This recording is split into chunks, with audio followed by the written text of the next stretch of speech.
Estate పెద్ద talk of the town అయిందట ఇప్పుడు అమెరికాలో. టెక్సాసు, ఫ్రిస్కో, డల్లాసు ఇగ ఇలాంటి రకరకాల ఊర్లలో ఏంటంటే, జస్ట్ ఇవన్నీ ఎలా ఉంటాయంటే, ఇప్పుడు మనం సిటీ బస్ ఎక్కి హైదరాబాద్‌లో వెళ్తున్నాం అనుకోండి. ఫస్ట్ కూకట్పల్లి, ఆ తర్వాత కేపీహెచ్‌పీ, తర్వాత చందన, మియాపూరు, చందానగరు, బాలానగరు ఇలానే ఆల్మోస్ట్ అలాంటి ప్లేస్‌లే అన్నమాట ఇవన్నీ. సో, మనం అక్కడున్న, ఇక్కడున్న పెద్ద తేడా ఏందంటే కొంచెం అమెరికా గాబట్టి క్లీన్‌లీనెస్, నీటు పద్ధతి పాడు అయన్నీ ఉంటాయి. సో, మోస్ట్ ప్రాబబుల్లీ మొత్తం మన ఇండియన్స్ అంతా అక్కడ ఆల్మోస్ట్ ఆల్ ఇగ అంటే అందరూ అదే చెప్తుంటారనమాట.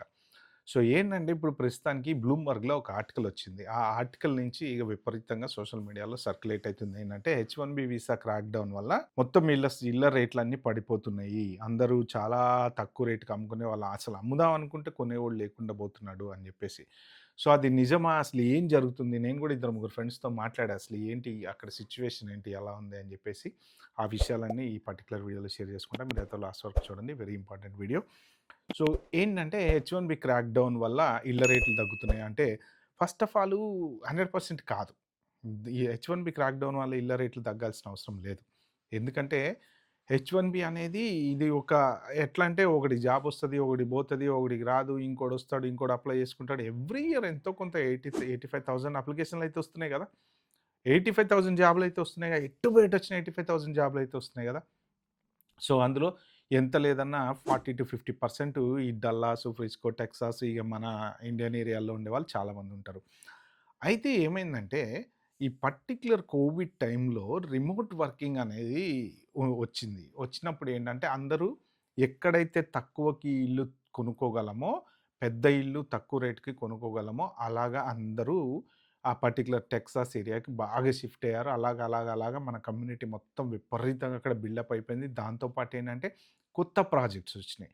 కొత్త ప్రాజెక్ట్స్ ఏంటంటే కొత్త ఇల్లులు కట్టడం, కొత్త అపార్ట్మెంట్లు కట్టడము, ఎక్స్‌టెన్షన్ రియల్ ఎస్టేట్ ఎక్స్‌పాన్షన్ అయిపోతా ఉంటది కదా! జనరల్‌గా ప్రతి కంట్రీలో ఏంటంటే ఏదో ఒక రకంగా రియల్ ఎస్టేట్ కొంచెం ఎక్స్‌పాండ్ అయితా పోతా ఉంటదనమాట. సో, అలాగా ఎక్స్‌పాండ్ అయితా పోతా ఉంది. సో, ఇప్పుడుకొచ్చేటప్పటికి ఏమైందంటే కరెక్ట్‌గా ఈ హెచ్-1బీ ప్రెజెంటు మన వాళ్ళు చాలామంది ఇల్లు కొనేశారు. పీక్ లెవెల్‌లో కొన్నవాళ్ళు గూడా ఉన్నారు. ఎందుకంటే అప్పుడు విపరీతంగా జాబులున్నాయి. 2, 2, 3, 3 జాబులున్నాయి. మంచిగా సాలరీలొస్తున్నాయి. కోవిడ్ ఐటీ వాళ్ళని ఒక లేపుడు లేపింది అందరిని. ఇల్లు కొనేశారు. ఇప్పుడు ప్రెజెంట్ వచ్చేసి ఏమైతుందంటే టెక్సాస్‌లో ఏంటి ఈ కొన్ని రోజులు ఆయన 2027 వరకు యూనివర్సిటీ అంటే స్టేట్ రిలేటెడ్ చోట్ల హెచ్-1బీ వాళ్ళని తీసుకోవద్దని చెప్పేశారు. సో, అక్కడ జాబులు రావట్లేదు. అదర్ దాన్ దట్ లే ఆఫ్‌లు విపరీతంగా ఇప్పటివరకు 130,000 మందో, 170,000 మంది లే ఆఫ్‌లయ్యారట. ఇందులో ఎంత లేదన్నా ఒక 1,00,000 మంది అయితే హెచ్-1 ఉండే ఉంటారు గదా! మొన్న మెటా వాళ్ళు ఇప్పుడు మా ఫ్రెండ్స్‌తో మాట్లాడితే చెప్తుందేంటంటే, ఇప్పుడు ఈ జూన్‌కి కొంతమందికి ఎవరెవరికైతే మే 20థ్ లెటర్స్ వచ్చినాయో వాళ్ళకి 1 మంత్ అయిపోతది కాబట్టి జూన్ 20థ్ నుంచి వాళ్ళు బయటకొస్తారు. వాళ్ళు 60 డే గ్రేస్ పీరియడ్‌లో ఉంటారు. వాళ్ళు జాబ్ ఎతుక్కోవాలి. మీకు గ్రేస్ పీరియడ్ ఎప్పుడు స్టార్ట్ అయితది? మీకు ఇంకా 2 నెలలు, 3 నెలలు, 4 నెలలు, 6 నెలలు జాబ్ ఇచ్చినా సరే మీకు జాబ్‌లో ఎప్పుడైతే మీరు ల్యాప్‌టాప్ హ్యాండ్ ఓవర్ చేస్తారో అదే అప్పటి నుంచే గ్రేస్ పీరియడ్ స్టార్ట్ అవుతది చాలా మందికి. మళ్ళా కంపల్సరీ మీరు జాబ్ ఎతుక్కోవాలి. మీకు సాలరీ ఇస్తే ఇస్తూ ఉండొచ్చు. కొన్ని కంపెనీస్ ఇస్తాయి. నెక్స్ట్ ఫర్దర్ 2 మంత్స్ నేను నోటీస్ పీరియడ్‌లో సాలరీ ఇస్తా అని అంటారు వాళ్ళు. కానీ సాలరీ ఇచ్చేది లెక్క గాదు. మీరు లాస్ట్ ఎప్పుడైతే కంపెనీలోంచి బయటకొచ్చి కాలు బయట పెడతారో అయిపోయింది ఖతం ఇగ. అక్కడ వాళ్ళు ఇన్ఫార్మ్ జేస్తారు. ఈయన హెచ్-1బీ రివోక్ చేసేయండి అని జెప్పేసి. ఎందుకు అంటే అయిపోయింది అక్కడికి మీ జాబు. మీకింక ప్రాజెక్ట్ లేడు, క్లయింట్ లేడు గదా! H-1B valid గాదిగ. ప్రాజెక్ట్, క్లయింట్ ఉంటేనే హెచ్-1బీ, ఎల్‌సీఏ వాలిడ్. లేకపోతే వాలిడ్ కాదు. ఊరికొక గాల్లో దీపంలాగా ఉండదు హెచ్-1బీ అనేది. సో, అది దానివల్ల ఏంటంటే ఇప్పుడు చాలామంది ఇప్పుడు సైలెంట్‌గా అనుకుంటాం గానీ దగ్గర దగ్గర చాలామంది ఇండియా ఎళ్ళిపోయారంట, ఎళ్ళిపోతున్నారంట. రీసెంట్‌గా ఇప్పుడు నేను ఇద్దరు ముగ్గురితో మాట్లాడితే ఏంటంటే ఇల్లు అమ్మకానికి బెట్టి, వాళ్ళు పీక్‌లో ఉన్నప్పుడు మిలియన్‌కి కొన్న ఇల్లు గూడా చివరికి 700, 750, 800కి అమ్ముకొని ఎళ్ళిపోయే సిచ్యువేషన్ వచ్చింది. ఎందుకు అంటే, కొనేవాడు ధైర్యం జేసి కొనట్లేదు. కొనటం మానేశారు. ఒకటి నంబర్ 1 ఇంట్రెస్ట్ రేట్. ఓకే. మొన్న నేను పెట్టిన రియల్ ఎస్టేట్ వీడియోకి పెట్టారు. సార్ మీరు ఇంట్రెస్ట్ రేట్ గురించి మాట్లాడలేదని జెప్పి. యెస్. ఇంట్రెస్ట్ రేట్ ఇప్పుడు 6.7, 7%, 5.9 కొంచెం డిఫరెంట్ డిఫరెంట్ ఇంట్రెస్ట్ రేట్ పెరిగిన మాట వాస్తవమే. బట్ ఒకటి గుర్తుపెట్టుకోండి. మనకి జాబ్ ఉండి, మంచి ఇన్‌కమ్ ఒస్తే, ఇంట్రెస్ట్ రేట్ పీక్‌లో ఉన్నప్పుడు గూడా కొన్నవాళ్ళున్నారు. $20,000కి $50,000 ఎక్స్‌ట్రా ఇచ్చి కొన్నవాళ్ళున్నారు. బ్లాక్ చేసి కొన్నవాళ్ళున్నారు. హౌసింగ్ మార్కెట్ ఒకప్పుడు ఎలా నడిచిందంటే డబ్బులిచ్చి బ్లాక్ చేసి తర్వాతెళ్లి ఇంకొక 10,000 ఎక్స్‌ట్రా ఇచ్చి వేరే వాళ్ళకి అమ్ముకున్న రోజులు గూడా ఉన్నాయన్నమాట. రియల్ ఎస్టేట్ అలా జరిగింది. ఎందుకంటే డిమాండ్ విపరీతమైన డిమాండ్. 4 జాబులున్నాయండి ఒకడికి. ఫర్ ఎగ్జాంపుల్ వైఫ్‌కి 2 జాబులు, ఈయనకు 2 జాబులు. మరి ఇంట్రెస్ట్ రేట్ 7 అయితేంది, 8 అయితేంది, 9 అయితేంది కొనడా? అమ్మో! ఇంట్రెస్ట్ రేట్ ఎక్కువుందండి అని కూర్చొని కొనకుండా ఉంటారా? నా దృష్టిలో ఇంట్రెస్ట్ రేట్ అనేది ఫ్యాక్టర్ కాదు. ఎందుకంటే స్టెబిలిటీ అనేది ఫ్యాక్టరు. స్టెబిలిటీ మనకుంది. మనకి జాబ్ పోదు. ఇంకో 10 ఏళ్ళైనా మన జాబ్ పోదు అనుకున్నప్పుడు సొంత ఇల్లు కొనుక్కోవాలి. ఎంత ఇంట్రెస్ట్ రేట్ ఉన్నా కొనుక్కుంటాం గదా! కాకపోతే ఒక 4 మార్కెటింగ్ జేస్తాము. 4 బ్యాంకులు జూస్తాము. తక్కువ బ్యాంక్ ఇచ్చేవాడి దగ్గర పోయి కొనుక్కుంటాం. సో, కొంచెం లోన్ ఎక్కువ పడితే పడతది. ఎందుకంటే మార్కెట్ సిట్యుయేషన్ అలా ఉన్నప్పుడు ఇంట్రెస్ట్ రేట్ తగ్గదు. ఇంట్రెస్ట్ రేట్ ఎప్పుడు తగ్గుతది అంటే ఫ్లోటింగ్, ఓవర్ ఫ్లోటింగ్ మనీ ఎక్కువ ఉన్నప్పుడు తగ్గుతది. ఇప్పుడేంటంటే ఇప్పుడంతా అన్‌సర్టెనిటీ ఉంది గాబట్టి ఇంట్రెస్ట్ రేట్ తగ్గట్లేదు. తగ్గకపోయినా గానీ డబ్బులున్నయి అంటే కొనుక్కోవచ్చు. చాలామంది ఎందుకు కొంటారు అంటే ఇప్పుడు మనము $2,000 అద్దె పెడుతున్నాము. $2,000 అద్దెకు మనకు సొంత ఇల్లు కొనుక్కున్నామనుకోండి. ఈ 2000లో 1000 మన పోనీ 1500 ఇంట్రెస్ట్‌కి పోయినా $500 మన మన పాట్‌లో మనకి నిండుతాయి గదా! మన మన జేబులోకెళ్తాయి గదా! అవి. సో, అలా ఆలోచించి ఎందుకు అద్దె పెట్టాలి అని కొనుక్కునే వాళ్ళు గూడా ఉంటారు. సో, ఇప్పుడేందంటే ఆ పర్టిక్యులర్ నెక్ ఆఫ్ ది మూమెంట్‌లో జాబులు పెరుగుతున్న టైంలో విపరీతమైన జాబులు ఈవెన్ ఓపీటీ, స్టెమ్ ఓపీటీ స్టూడెంట్లు గూడా ఇల్లులు కొనేశారు. ఎందుకంటే జాబులున్నాయి గాబట్టి వాళ్ళకి ఇంకా ఈజీ అనమాట. ఇండియాకి డబ్బులు పంపించుకుంటూ ఇక్కడ ఇల్లులు కొనుక్కోవడం అనేది పెద్ద విషయం గాదు వాళ్ళకి. సో, అలాగా కొనేశారు. సో, ఇప్పుడు వచ్చేటప్పటికి ఏమైందంటే ఆ ఆర్టికల్ బ్లూంబర్గ్ ఆర్టికల్ ప్రకారం ఏంటంటే డల్లాస్ రియల్ ఎస్టేట్ మొత్తం డౌన్ అయింది. ఆబ్వియస్లీ అవుతది. ఎందుకవుతది అంటే విపరీతమైన హౌసింగ్ మార్కెట్ పెరిగినప్పుడు ఏమవుతదంటే జాబులు పోతే, అన్‌సర్టెనిటీ తెలియకపోతే, జనాలు కొనేవాళ్ళు లేకపోతే మూవ్‌మెంట్ అనేది ఆగిపోతది. సో, అంటే ఇప్పుడు బయర్స్ మార్కెట్ అంటారనమాట. అంటే ఎవరైనా నిజంగా కొనుక్కోవాలనుకుంటే $1,00,000 తక్కువగా అడగొచ్చు, $2,00,000 తక్కువగా అడగొచ్చు. అమ్ముకోవాల్సినోడి పరిస్థితి ఏంటంటే ఇప్పుడు ఒక ఫ్యామిలీ నాకు తెలిసిన ఫ్యామిలీ వాళ్ళ వాళ్ళు ఇండియాలో స్టక్ అయిపోయారు ఎళ్లి. ఓకే. ఇప్పుడల్లా వాళ్ళు వీసా తీసుకొని వచ్చే పరిస్థితి లేదు. ఎప్పటికో 2027లో ఉంది ఆళ్ళ అపాయింట్‌మెంట్. ఇప్పుడు ఇతను ఎళ్ళిపోదాం అనుకుంటున్నారు. ఆబ్వియస్లీ ఏం చేస్తాడు? ఇగ జాబ్ పోయింది ఎళ్ళిపోవాలి. లేదు వీసా ఎక్స్‌టెన్షన్ రాలే ఎళ్ళిపోవాలి. ఏదో ఒక టైంలో ఇగ ఎళ్ళిపోవాలి. ఇగ వేరే ఆల్టర్‌నేట్ లేదు. ఇగ వాళ్ళు ఎప్పుడో 2027లో వీసా తీసుకొని వచ్చేలోపు ఇక్కడంతా మొత్తం అంత గందరగోళం అయిపోతది గదా! సో, అందుకని జెప్పేసి ఎళ్ళిపోదాం అనుకుంటారు. ఎళ్ళిపోదాం అనుకున్నప్పుడు ఏంటి? రేట్ తక్కువుంది. ఏం జేయాలి? ఎంతొస్తే అంతొచ్చింది. ఎంతో కొంత వచ్చింది అని అమ్ముతున్నారనమాట. అది ఎవరికి లాభం అంటే కొనుక్కునే వాళ్ళకి లాభం. బట్ ఇప్పుడు సిట్యుయేషన్‌లో కొనుక్కునేవాడు గూడా మంచి ధైర్యం జేసి కొంటున్నాడా అంటే వాడికి భయమే. రేపొద్దున ఇప్పుడిక్కడ ఉన్నదంతా మనోళ్ళే గదా! మెయిన్ ఈ పర్టిక్యులర్ మిగిలిన ఏరియాలలో అంత పెద్ద డ్రాప్ రియల్ ఎస్టేట్ డ్రాప్ అయ్యేంత సీన్ లేదు. ఓన్లీ ఈ పర్టిక్యులర్ డల్లాస్‌దే ఎందుకు టెక్సాస్, డల్లాస్ ఎందుకు ఎక్కువ టార్గెటెడ్‌గా మాట్లాడుతున్నారు అంటే మొత్తం మన ఇండియన్స్ ఉన్నారు. మొత్తం హెచ్-1బీ వీసా వోళ్ళు, గ్రీన్ కార్డ్ వోళ్ళు వాళ్ళందరూ ఉన్నారనమాట. సో, ఆ హెచ్-1బీ వీసా వోళ్ళు ఇప్పుడు ఏంటంటే ఈ లే ఆఫ్‌ల వల్ల మళ్ళీ ఆర్ఎఫ్ఈలు పడటం వల్ల విపరీతమైన క్రాక్ డౌన్ జరగటం వల్ల ఈ యూట్యూబర్లు మొత్తం విపరీతంగా ఇది చేయటం వల్ల ఏంటంటే హెచ్-1బీ వీసా అనేది అంత సింపుల్‌గా రాట్లేదు. జెన్యూన్‌గా జాబ్ ఉంటే మీకొస్తుంది. No problem. కానీ ఈవెన్ వాళ్ళు లింక్డ్ఇన్ ప్రొఫైల్ గూడా వెట్టింగ్ జేస్తున్నారు. ఎవ్వరు ఎక్స్‌టెన్షన్‌లు గూడా అంత సింపుల్‌గా రావట్లేదు.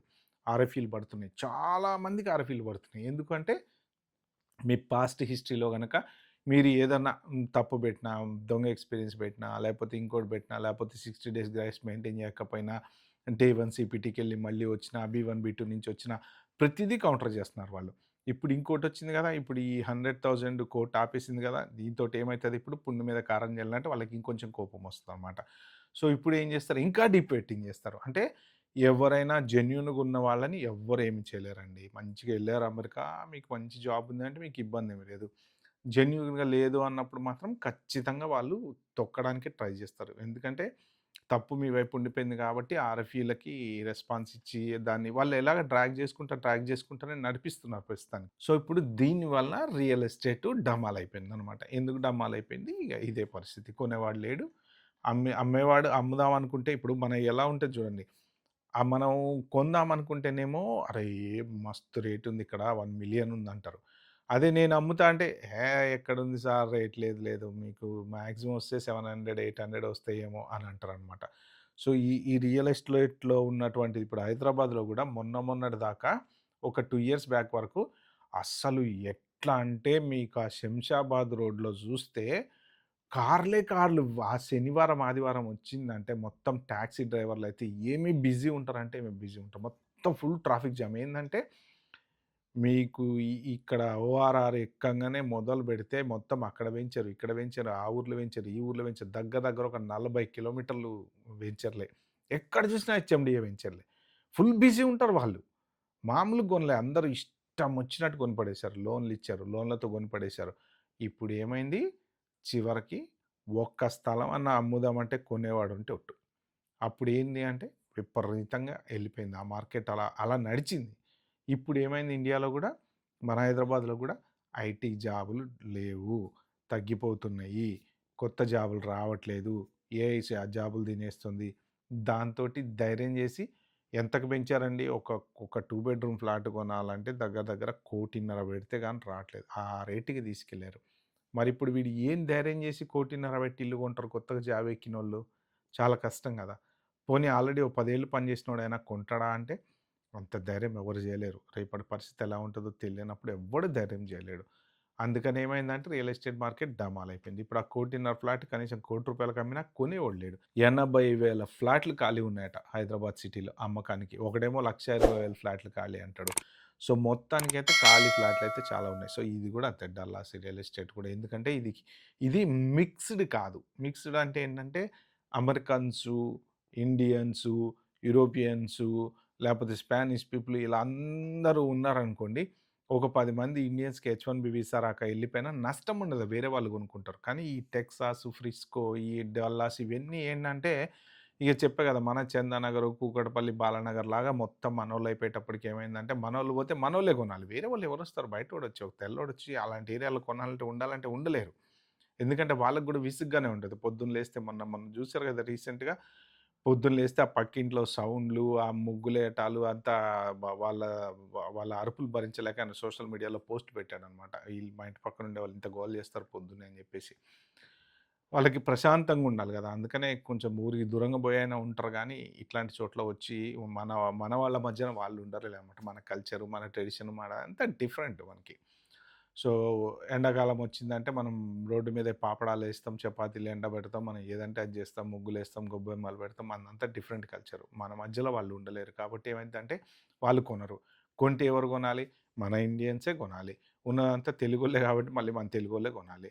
సో, ఈ జాబులు అన్‌సర్టెనిటీ ఉంది గాబట్టి, ఈ రియల్ ఎస్టేట్ పెద్ద హెడ్‌ఏక్ అయిపోయింది. రేట్లు పడిపోతున్నాయి. అమ్ముకునే వాళ్ళు ఎళ్ళిపోయే వాళ్ళు చాలామంది ఎళ్ళిపోతున్నారంట. నాకు చాలామంది చెప్తున్నారు.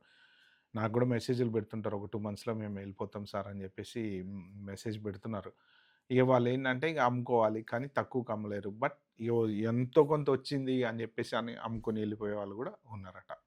ఓకే. అది ఫ్రెండ్స్ మొత్తానికైతే డల్లాస్ రియల్ ఎస్టేట్ గురించి. సో, మోస్ట్ ప్రాబబ్లీ ఎవరైనా ఇల్లు కొందాం అనుకునే వాళ్ళు మీరు ఆలోచించుకోండి. మీ జాబ్ సేఫు అని అనుకుంటే మాత్రం బెస్ట్ టైము. మీరు ఎంతంటే అంత బార్గెయిన్ జేయొచ్చు. కానీ జాబ్ సేఫ్టీ చూసుకోండి. కొన్న తర్వాత మళ్ళా రిస్క్ తీసుకోకండి. అవసరమైతే చిన్న ఇల్లైనా కొనుక్కోండి. కానీ రిస్క్ పెట్టుకోవద్దు. Okay. Bye bye. Have a good day.